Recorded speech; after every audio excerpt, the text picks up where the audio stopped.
নমস্কার। আজ আমি বিপ্লবী বটুকেশ্বর দত্ত এবং রাসবিহারী ঘোষ এবং 1929 সালে লর্ড হার্ডিঞ্জকে পার্লামেন্টে বোমা নিক্ষেপ করার পর এই ওয়ানি গ্রামে ভগৎ সিং আর বটুকেশ্বর দত্ত তারা আত্মগোপন করেছিলেন।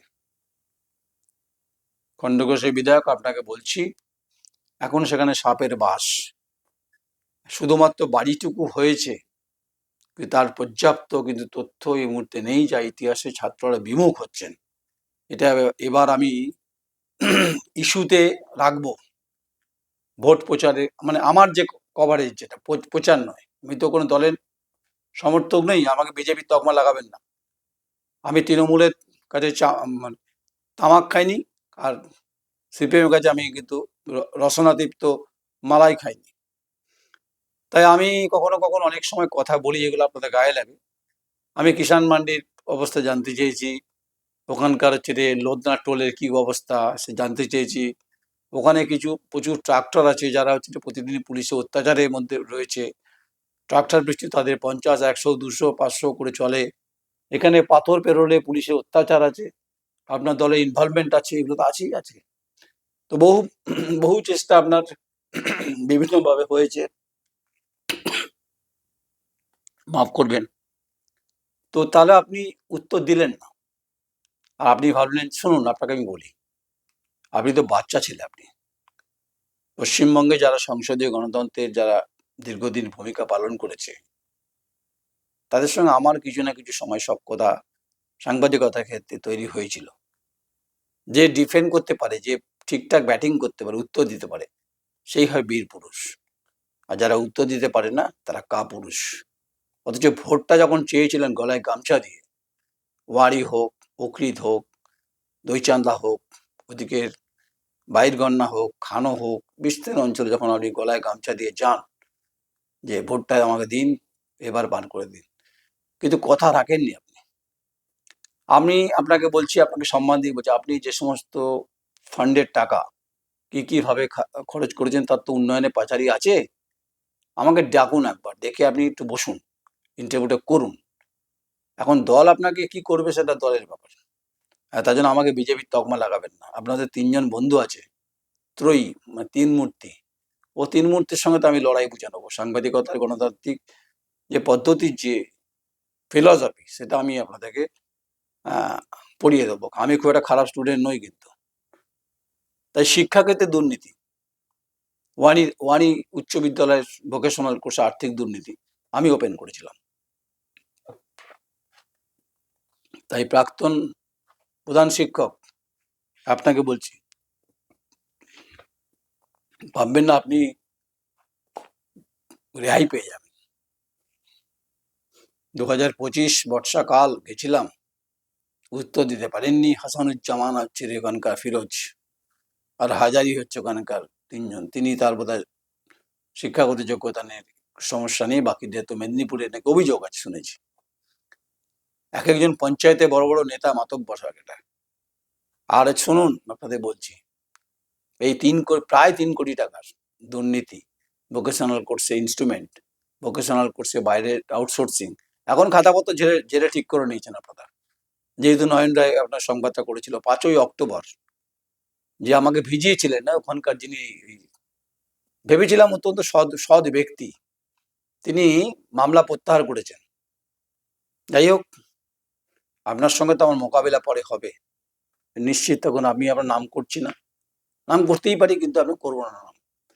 আরেকজনকে আমি বলেছিলাম যে ভাই, আপনি এই ধরনের দুর্নীতির ক্ষেত্রে আপনি কি ভূমিকা, হয়তো তার কন্ট্রাক্টারি ব্যবসা আছে, যদি শাসক দল তা কেড়ে নেয়। যাই হোক, কিন্তু আমি কিছু মানুষের সহযোগিতা পেয়েছি। তাই ওয়ারি উচ্চ বিদ্যালয় ভোকেশনাল কোর্সের যে আর্থিক দুর্নীতি, যা তথ্য আমার কাছে আছে, ফাইল আছে আমার কাছে, আমিও দেখছি, বামফ্রন্টকে দেখছি, আমিও বিজেপিকে দেখছি। ওখানে কেউ কোনো কথা বলছে না। সব কি সেটিং করে আছে নাকি? বামপন্থীরা এবং যারা লাফালাফি করেছিলেন, ওখানে একজন খেজুরাটিতে একজন নেতা আছে, প্রচন্ড উন্মাদনা, তারপর চুপ, ফাইল চাইলে চুপ। যাই হোক, আপনাদের প্রত্যেকেই বলছি, বামপন্থীদের আপনাদের বলছি, বিজেপি আপনাদের বলছি, আর যারা তামাক খেয়েছেন বিধায়কে তাদের কথা বলছি। কিছু মানুষ তো লড়াইয়ের মধ্যে আছেন যাদেরকে আমি শ্রদ্ধা করি খুব। তবে মামলাটা হবে, নিশ্চিত থাকুন, অপেক্ষা করুন। আর হচ্ছে এই যে থানার উল্টো দিকে যে বিরাট জলাশয়টা, সেটা কিভাবে ব্যবস্থা চলছে তার হিসেব নিকেশ হবে। লোদনা টোল নিয়ে হবে, লোদনাতে গাড়ি পিছু পয়সা সেটা হবে। খণ্ডঘোষ থানায় পুলিশের ভূমিকা হবে। সামান্য ওসি আপনি, আপনার কর্মজীবন পড়ে আছে, ইন্সপেক্টর হননি আপনি। আপনার সঙ্গে আমার দেখা করার কোনো প্রয়োজন নেই, আপনার সঙ্গে আমি চকলেট খেতে যাবো না। আর ওপাড়ার হচ্ছে উকরিত, ওপাড়ার হচ্ছে যে এলাকা রয়েছে সেগুলো তো হবে, উকরিত কলেজ নিয়ে হবে। তাই যারা খোকলাবন করলেন খণ্ডঘোষের মাটিকে, তার জন্য বিধায়ক আপনাকে উত্তর দিতে হবে। আপনি উত্তর দেবেন না, আপনি শুধু গালমন্দ করছেন আমাকে। আর বাতাসে বাতাসে দেবেন না, দম থাকলে সামনে বলুন না, যে কোথায় যেতে হবে বলুন। আপনি সাঙ্গপাঙ্গ নিয়ে বসে থাকবেন, আমি যাব, তো তারপরে তো যা হবে আপনি সেটা বুঝবেন। কারণ এবার আপনার নির্বাচনের কি হবে সেটা আপনি ঠিক করুন। আর সেখানে আমি থাকবো, সেখানে আমি বুঝবো, সেখানে আমি অনুভব করব আপনি ভোটটা কিভাবে করাবেন, যদি আপনি টিকিটটা পান। তো দল আপনার উপর কি খুশি? আপনার সভাপতি কি খুশি? আপনার সভাপতি কিন্তু জানে এই গোটা বিষয়টা, বিধানসভার করিডোরে গলিতে অলিতে চেনা ছকে আপনার 3 মূর্তি, গান্ধী ফিলোসফির 3 ব্যক্তি অজাহাজিত আমাকে অ্যাটাক করেছেন। এর চিটটা আমি অন্তত রবীন্দ্রনাথ চট্টোপাধ্যায়কে, জেলা সভাপতিকে বলেছি, তৃণমূল কংগ্রেসের পূর্ব বর্ধমান। তাই আলপথে পা দিলে ছবল খেতেই হবে। সেটা গোগ্র হতে পারে, সেটা হচ্ছে কালকেট হতে পারে। তাই আপনি 5 বছরে কি করেছেন এই হিসেব দিতে হবে। উকৃত কলেজের বুদ্ধদেব ভট্টাচার্য রাজ্যের মুখ্যমন্ত্রী থাকাকালীন যে অর্থ বরাদ্দ করেছিল তার বেপথে চলে গেছে, অভিযোগ আছে। কৃষকের ধানের ক্ষেত্রে কি অবস্থা? যুবসাথী তো লাইন পড়েছে শুনছি, লক্ষ্মীর ভান্ডার নিয়ে ভোট করাবেন। আপনি শুনুন, আপনাকে বলছি আমি, যতই আপনার পুলিশ, যতই আপনার প্রশাসন থাকুক না কেন, আমি যেহেতু দলদাস নই, আপনার সঙ্গে সম্পর্ক ভালো ছিল আমার, এখনো ভালো। উত্তর দেবেন প্রশ্ন করলে। 5 বছরে, 10 বছরে, 15 বছরে ছেড়ে দিচ্ছি আমি। আপনি গোসা করে বসে আছেন, আর মুখ, আপনি হচ্ছে মাথা নিচু করে পান চিবোচ্ছেন, ঠাকুরের কাছে বলছেন যে এই লোকটা খুব বাজে লোক। ও, আমি যখন আপনার কিছু সংবাদ করলে তখন ভালো ছিলাম। আপনাদের তো দুজনের লড়াই আছে ওখানে, দেখে নিন না কি হবে এবার। আর যদি আপনি টিকিট পান, আমি আপনাকে কথা দিচ্ছি, ফাটাফাটি খেলা হবে না বলেছেন আপনার মুখ্যমন্ত্রী, ফাটাফাটি সাংবাদিকতা খণ্ডঘোষের মাটিতে হবে। তাতে যদি রক্ত ঝরে যায় আর যদি মাথা ফেটে যায়, কি দৌড় করাবো না? আপনি স্বপ্ন ভাববেন না, স্বপ্নের বাইরে চলে যাবেন। বিধানসভায় আমাকে টিচকেরি, আপনাদের পাড়ার লোকেরা, আপনাদের আপনাদের ভোটাররা আপনাদের গালমন্দ করে, যাদের কাছে নিয়েছেন বিভিন্ন খাত থেকে কি করেছেন, কোন খাতে কি গাছে কত পার্সেন্টেজ নেন, পুলিশ কত নেয়, নেতা আপনি কি নেন, আপনার সাঙ্গপাঙ্গরা কি নেয়, ভোকেশনাল কোর্সে আর্থিক দুর্নীতি কিভাবে মেকআপ করেছেন, এ তো আদালতে হবে। দেখবো আপনি টিকিটটা আপনি পান, তারপর আপনার সঙ্গে আমার পরিষ্কার মোকাবিলা হবে, ওই খণ্ডঘোষের মাটিতে হবে। লড়াই যখন আপনি নিয়ে গেছেন, এই লড়াই আমি শেষ অবধি যাব। এই ত্রিমূর্তিকে আমি বুঝে নেব সাংবাদিকতার যে গঠনতন্ত্র প্রণালীর মধ্য দিয়ে। এটা আপনি নিশ্চিত থাকুন, এটা আমার চেতাবনী বলতে পারেন। আর যদি আপনার কি দম থাকে আপনি করে দেখাবেন।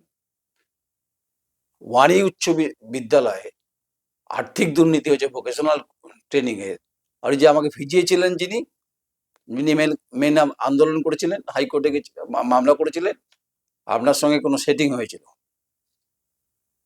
তাই তো? খবর আছে আমার কাছে। আরেকজনের দায়িত্ব দিয়েছিলাম, সে চুপচাপ। সব প্রশ্ন উত্তর চাইবো আমি। আর বামপন্থী আপনাদের বলছি, আপনারা সসংঘাতে তালা মেরেছেন ঠিক আছে, কিন্তু এই ওয়ারি উচ্চ বিদ্যালয়ে আর্থিক দুর্নীতি ভোকেশনালের ক্ষেত্রে প্রথমে খুব লাফিয়েছিলেন আপনারা, বাবা বাবা দারুণ নিউজ হয়েছে দা কোয়েডি, তারপর চুপ। তাহলে কি কোথাও সেটিং? বিজেপি আপনাদের বলছি, এত বড় দুর্নীতিকে কাজে লাগাতে পারলেন না কেন? আপনারা জিতবেন ভোটে, তৃণমূল তো পিটিয়ে ভোট করে দেবে, ওখানে পুলিশকে লাগাবে, ক্রিমিনাল লাগিয়ে দেবে, বাম বিজেপি পকার পার হয়ে যাবে। দাঁতে দাঁত চেপে লড়াই করতে বলে আপনাদের শাসকের বিরুদ্ধে, এবার কিন্তু খেলা হবে। ভাববেন আমি কিন্তু প্ররোচনা ছাড়াচ্ছি।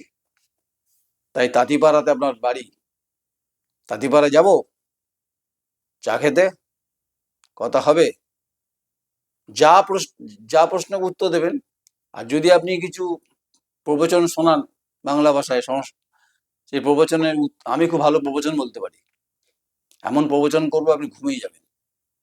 তাই খণ্ডঘোষের মাটি আমার চেনা, বটুকেশ্বর দত্তের, বিপ্লবী বটুকেশ্বর দত্তের ভূমিতে বা ভূমিকা আমি সম্মান জানিয়ে নমন জানিয়ে বলছি, ফাটাফাটি খেলা আমি সাংবাদিকতা খণ্ডঘোষের মাটিতে করে দেখাবো, তবেই আমি নয়ন রায়। ভালো লাগলে বলবেন, কমেন্টস করবেন। আর যদি বিধায়কের কাজকর্মের যদি কোনো নথি তথ্য থাকে পাঠাবেন, সেগুলো আমি সরাসরি ক্যামাক্সট্রিট বা মুখ্যমন্ত্রীর কাছে পৌঁছে দেবো, এটুকু কথা দিতে পারি। আমার সঙ্গে তার ব্যক্তিগত লড়াই নেই, লড়াই গণতান্ত্রিকভাবে আছে। নমস্কার, আমি নয়ন রায়।